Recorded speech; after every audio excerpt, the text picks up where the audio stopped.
don't think I officially have made this into an actual topic. I'm going to go ahead and create this topic, and this is about when someone randomly ends a friendship with you. And I say randomly because it does feel like it comes out of nowhere.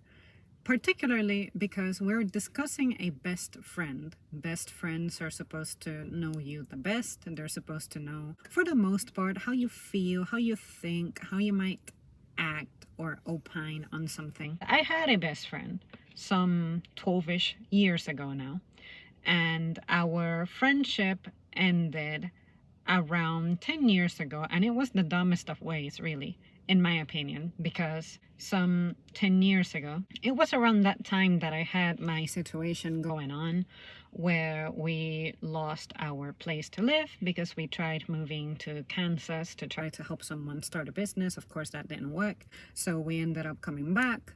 We had left everything behind, so we really didn't have anything, and I recurred to my best friend to ask if it would be okay for me to crash at her place. She lived alone with her mom and a younger sister. So then I thought, hey, we literally just need to borrow your backyard if that's all you can give. We just need somewhere to be able to crash and know that we're going to be safe. We have no intention of invading your place. They were nice enough to open the doors to their home and let us live there. We spent about a month and a half.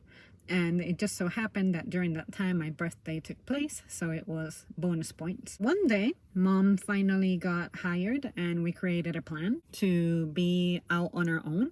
We found an apartment and we just moved out. We scrambled. We made it happen.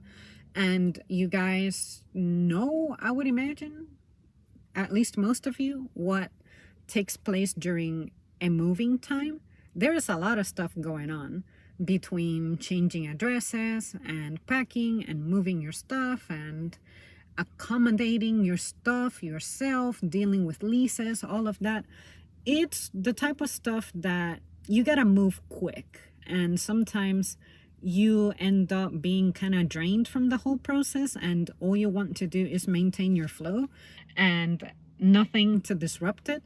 Well, when we departed, they were aware that we had that stuff going on, that we had been looking for a place to go to since we were able to find jobs.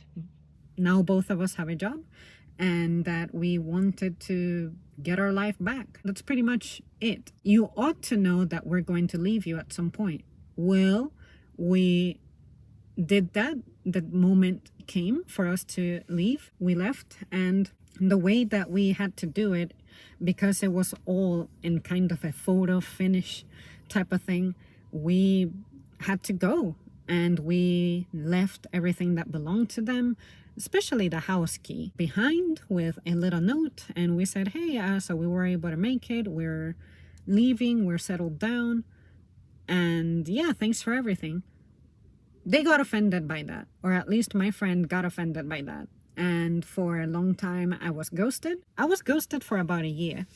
And then she appears, was it a year? I want to say it was more like 6 to 8 months. I sincerely don't recall. I know it was a while. She emails me reaching out saying how we offended her, and I guess by extension her family, when we did that.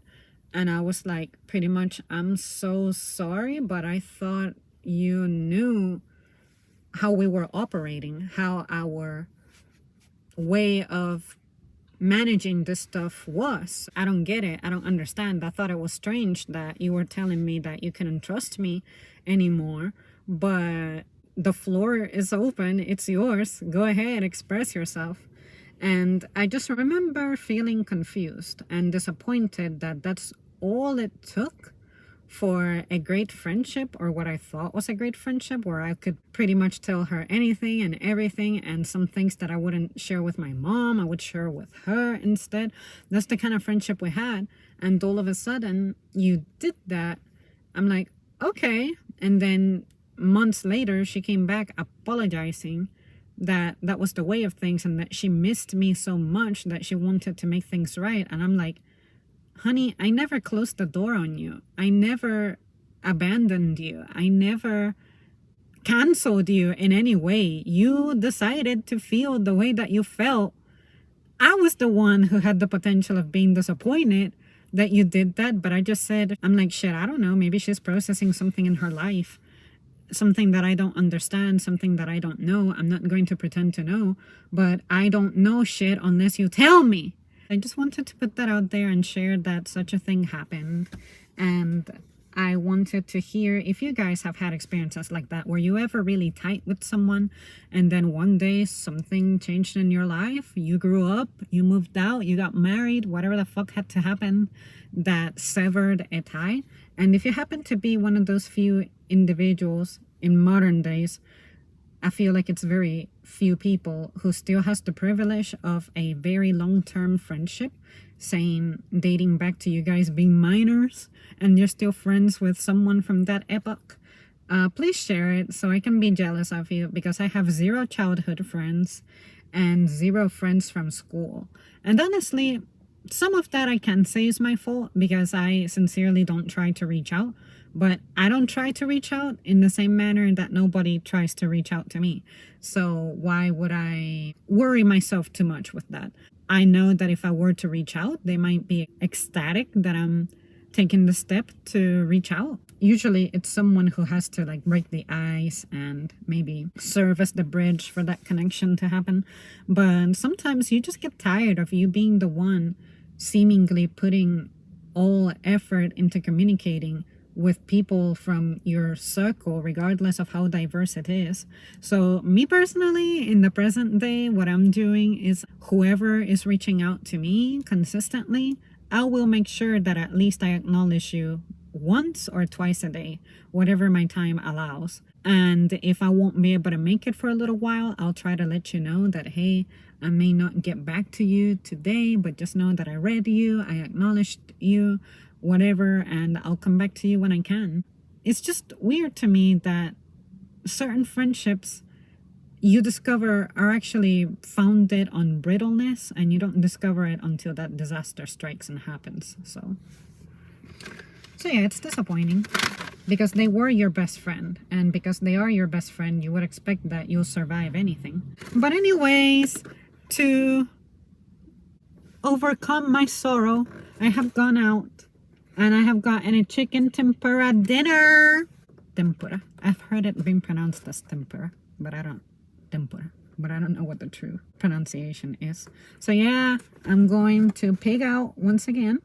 And of course, you guys know the drill, you know the rule. You can tell me what it is that you had so that we can exchange, I guess, gastro experiences. My favorite thing about this tempura thing is that they give you a huge container of that tempura sauce. I like that they're generous with that portion. This is certainly one of those things you would want to eat on a table, but y'all know that my car is my kitchen, and this is so piping hot that we're having a mild day today. It's like 70 something degrees, and I can feel how much hotter my car just got. And it doesn't help that I'm not running the air either, so I'm kind of shooting myself in the foot here.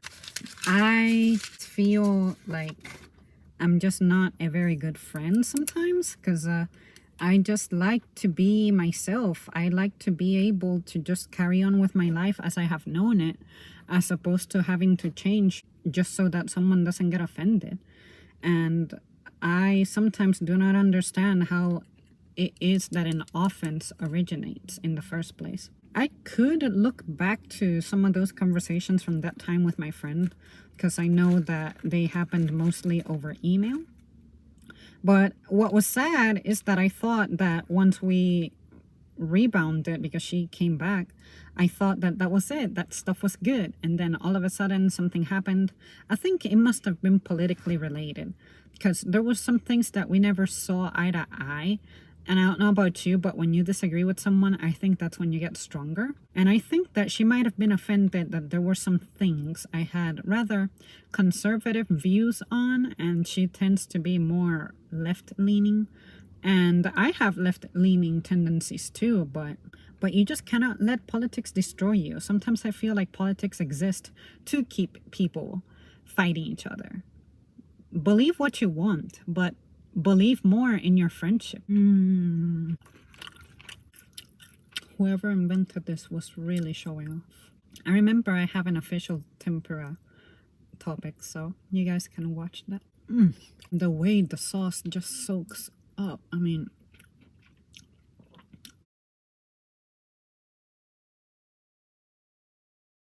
and then you chew into it and it just bleeds in your mouth.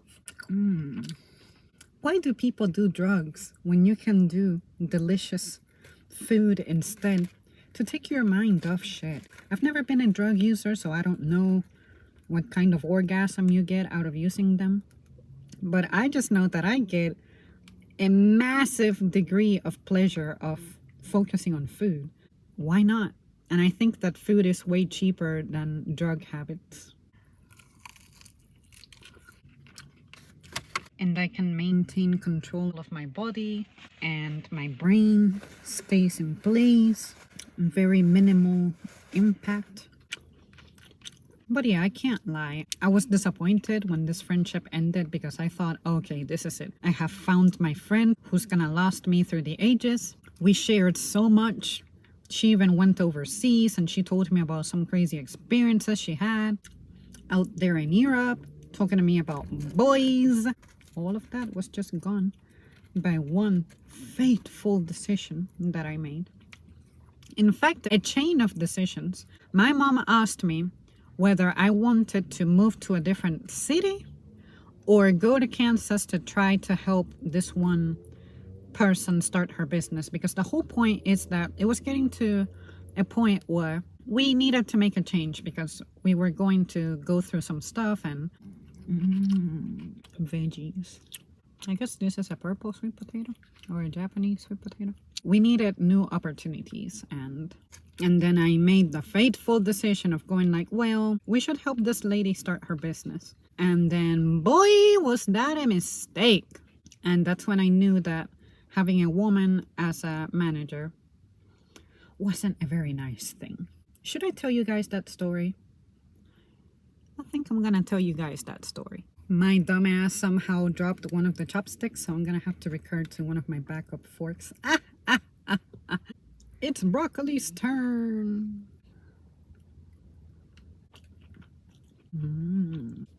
Yep. I remember telling you guys the story of Kansas like 5 years ago, but I just don't remember if I went into the details of the chemistry between that lady who was mom's friend who we were trying to help and how stuff went down. But basically, it's a combination of gossip culture with someone straying away from what their original goals were. And that's always a bad combination.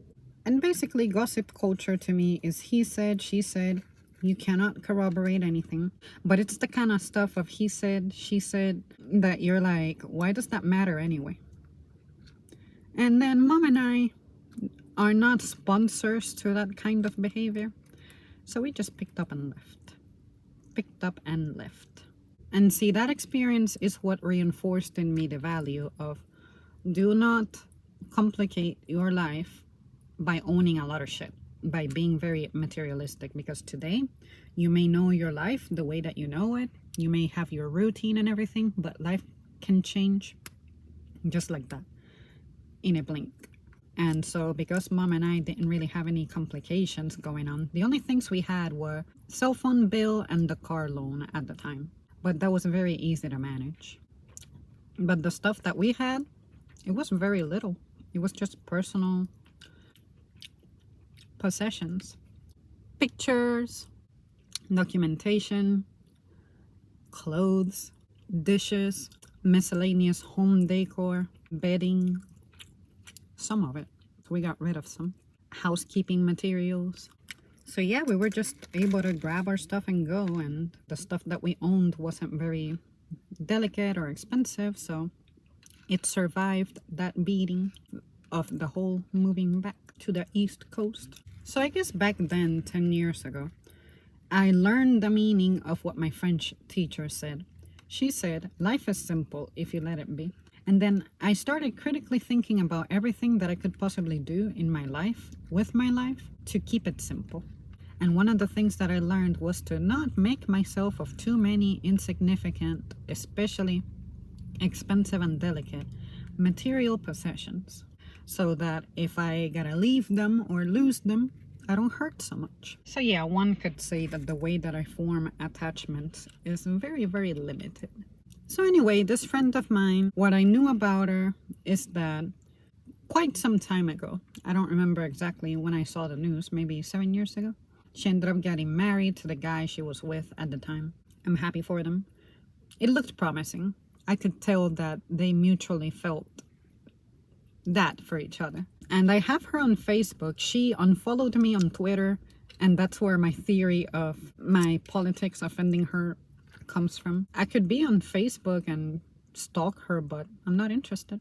I don't do that to anybody. And my Facebook exists just for saving pictures, honestly. I don't be looking at stories of people in there. I'm the kind of person who, if I want to find out something, I like to ask you directly. I don't like to be referred to a freaking video or a Facebook post. No, you, creature, you, yourself, use your words, your thoughts to catch me up with a story. If you have to repeat the story 10 times and you care for me to know the details, then I'll be the 10th time that you tell the story. But if it feels like a burden, that's a you problem. But most of the time, if you refer me to something, I would rather skip out on it than indulge in it, because I like to hear from the person. It's almost like the skill of socializing in person is disappearing. When you see me face to face, you should have stories to tell. But if you're referring me to your Facebook, what? I don't have time for Facebook. Another thing I got was my squeegee sushi again. Every time I come to this place, I'm gonna have this. They also gave me a rice and a salad with the tempura, but holy shit, that's a lot for one person. Remember how I was saying yesterday that they're very conscious about their portion sizes? LOL! Yeah, the dinner entrees definitely have zero regard for your life, which is fine. Because in my American culture, that's just how we do. I'll never get over that sponge. Oh, this fell apart, but here, this is what it looks like. I've never seen the inside of it. It's a piece of inari.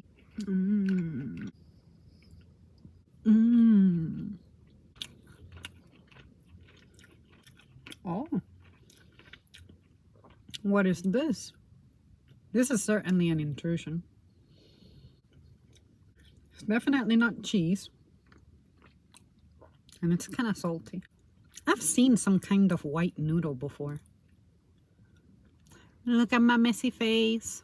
It's kind of like transparent looking. The rice, brown rice of course, and the salad. Not bad. I'm gonna have to wait because I'm kind of getting full. And I honestly want to do another boba run since I'm on this side of town. Make sure I didn't make a mess of myself again. Ghost activity.